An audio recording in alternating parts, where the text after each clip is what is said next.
It's time once again to slip into your camo, grab your bow, and join us out in the field for another episode of the Up North Journal, presented by PSE Archery.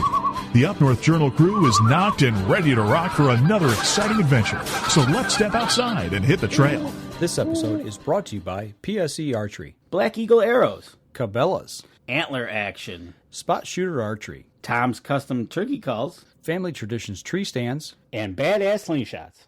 I shoot PSE because I like one pin to 40 yards. I shoot PSE for the perfect combination of feel and performance. I shoot PSE because you can shoot lighter poundage and increase arrow speed. I shoot PSE for the fastest bows on the planet. I shoot PSE because my livelihood depends on my bow. I shoot PSE because better engineering makes a better bow. I shoot PSE. I shoot PSE. I shoot PSE. I shoot PSE. Experience PSE. Experience performance. We know the future of hunting depends on our nation's youth. But did you know that in many states, it's illegal for you to take your son or daughter hunting until the age of 12 or even older? As a result, we have fewer young hunters, and the Families Afield program is designed to eliminate those barriers. Hunting is safe, and the safest hunters afield are young people with adult mentors. Visit our website at familiesafield.org to find out how you can bring more families afield.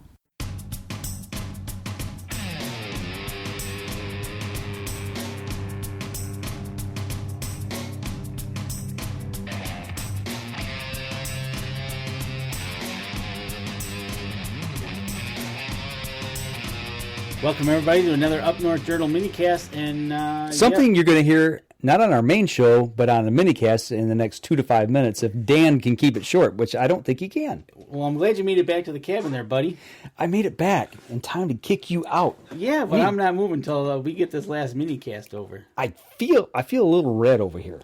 You look a little red over there. I'm sitting in your chair. You are. You're sitting in my chair. I like that. Somebody's sitting in my chair, and they ate my porridge. Yeah. See, this one's kind of, I don't know, kind of too hard. Don't get used to that chair. I will. So, but you know what? We're having a mini cast here. Mike just got back from up north. Speaking of chairs, that's what this mini cast is about. It's chairs in blinds. Yeah. What do you sit in your blind? Okay, so it's kind of a funny question you asked. Box blind or pop-up blind? Okay, so let's start there. We got to do this. Okay, this is going to be about 10 minutes. Yeah. Start with your box blinds. Okay. What chairs are you going to be using to sit in there, and the box blinds you do have? What chairs are you sitting in? The new blind. Yeah. I just put 2 new chairs in there. What kind of chairs you put in? I put the Cabela's swivel chairs in there. The ones like I used in my pop-up blind last year. Okay, so the middle version. It's not the little one. It's the next size up, but it doesn't have the handrails. Right. So okay. And it's got a mesh bottom and a mesh back. Folds up, swivels. Actually, which is kind of nice because it breathes. Mm-hmm. You know, and that's something that I noticed with my pop-up blinds. Mostly, like for gun season, I'll use like a bag chair. Okay. I've got those bag chairs that I use. The ones you put in like a little pocket thing, and then you pull them out, and it spreads out, and it's got the legs that kind of accordion open. Yeah, gotcha. You know, and kind of used for tailgating. Exactly. Gotcha. I tailgate in my blind. Oh, okay. And which is nice for gun season. It kind of gets a little different for bow season in that chair for me. Because of the arms? Well, not because of the arms, just because where it comes up on me as a short statured person, that it really comes up high into underneath the back of my knees. So you sit down in the chair. That's the problem. So actually, what I do is I got a seat cushion, and I put it in there, and I sit on the seat cushion. So I actually sit on it like a get taller. Okay. And that kind of props me up better for bow season. Well, it makes sense because them things are saggy, and you sit down in them versus sitting on them. Exactly. But I do have other 2 chairs that are like 3-legged stools that have a backing that we use to sit in there.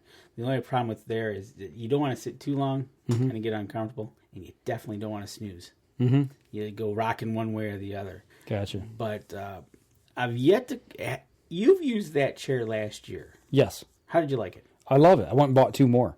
All right, see? And it doesn't matter what gear I've got on. I can move in it. And I'm talking like I can be sitting and swivel my rear end in the seat, not the seat, but the seat stays stationary, and it doesn't make that fabric-to-fabric noise. Oh, absolutely. It's slick enough that you can move and twist in it without making noise, which is I really like. But it's also got a ball bearing swivel on it, and you can spin the chair as well. Right, exactly. Now, is the legs on that one adjustable?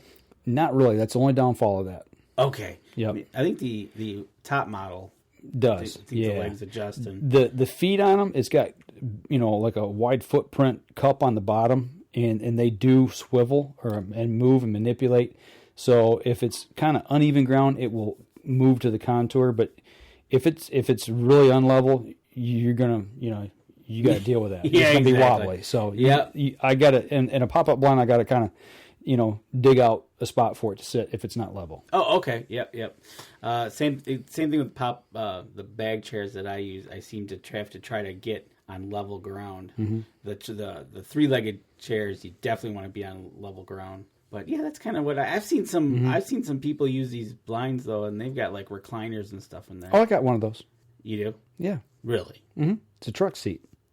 It's a cloth bucket truck seat, and it's got fold down arms, so I can recline. It's got the little thing on the side, the little lever, and you kick it back, and you can lean back and put the arms down and lay your gun right across it, and you can catch some Z's. You know what? I got one of our blinds out there. We do have two old truck seats in them. Mm-hmm. Yeah, exactly. I miss those seats. Mm-hmm. And they were kind of nice. We built bases for them, sat on them. We put them on office chair bases. Did you really? Yeah. So they roll around. Jeez, oh Pete. Oh yeah, we go in style, man. You talk about going out to your office, huh? That is my office.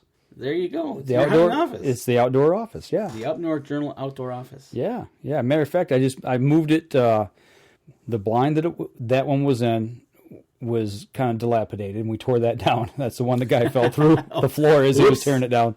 But we pulled that out, and it was sitting in the garage. And today, matter of fact, I took it out and put it in a blind that we had moved. We moved to a new spot. Okay. My old blind and to my new hunting area. So, yeah. Nice. Yeah, one of the blinds that I had to leave 2 there in the hunting area. That by rules, that's you got to leave 2, and that was the one I chose to move. Okay. Cool. So. You know what? It's just something that we can talk about here, but you can also come onto our Facebook page, and if you want to talk about what you sit in your blind, yeah, talk to us about it. I'm sure we could talk about more seats on our Facebook page. Take a picture of your seats that you use and post them. And that's something we're going to need to do. I'll definitely do that. Yeah, I'll take a picture of my recliner and the Cabela's chairs that I'm using. And that'll be awesome. There you have it, folks. Another Minicast from the Up North Journal. This episode was brought to you by PSE Archery, Black Eagle Arrows, Cabela's, Antler Action, Spot Shooter Archery, Tom's Custom Turkey Calls, Family Traditions Tree Stands, and Badass Slingshots. Thanks for listening, and join us again here next week. Until then, remember, as we always like to say, if you're out on the water or in the woods, shoot straight and be safe until next week on the Up North Journal.